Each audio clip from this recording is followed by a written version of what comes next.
all and welcome to yet another session of learning concepts. These are a part of ENCORE, the online mock test series being conducted by Calicut Medical College Union 2020. It is also a part of the Imprints fundraising program. So let's get started. First, let's see a physics question from the chapter Solids. Question: wires A and B have the same length and area of cross section, but Young's modulus of A is 2 times the Young's modulus of B. Then the ratio of force constant of A to that of B is. So here we are asked to find the ratio of force constants when information on length and area of cross section are given. So what formula can we use here?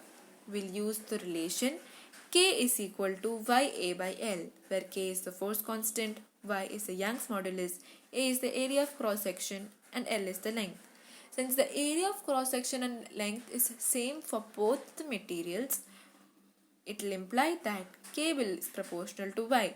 So we can take the ratio and substituting the values, we'll get the answer to be option B, which is 2.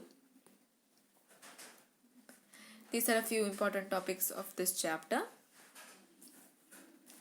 Now let's see a chemistry question from the chapter Hydrogen. In transforming 0.01 mole of PbS to PbSO4, the volume of 10 volume H2O2 required will be. So here we are asked to find the amount of 10 volume hydrogen peroxide required for the transformation of 0.01 mole of PbS to PbSO4. How will we go about this? First of all, we are supposed to write a balanced equation so that we can understand the coefficient relation between the reactants and products. From the above equation, we will be able to derive that in transforming 1 mole of PbS to PbSO4, we need 2 moles of oxygen. We know that 1 mole of oxygen is equivalent to 22.4 liters.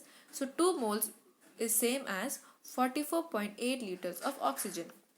Therefore, 0.01 moles will require 0.448 liters of oxygen, which is same as 448 milliliters.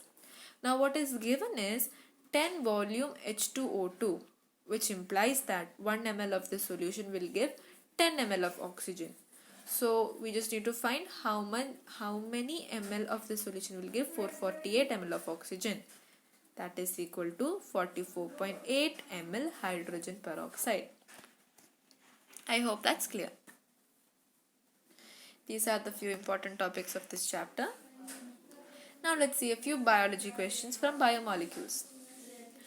Which of the following is a phospholipid? The answer is C, lecithin. Next question. Which of the following statements is false? The answer is C. The pitch of bead DNA is not 34 nanometers, it's 34 angstroms.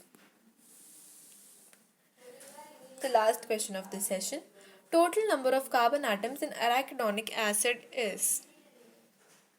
The answer is B, 20 carbon atoms. Thank you. I hope this was helpful.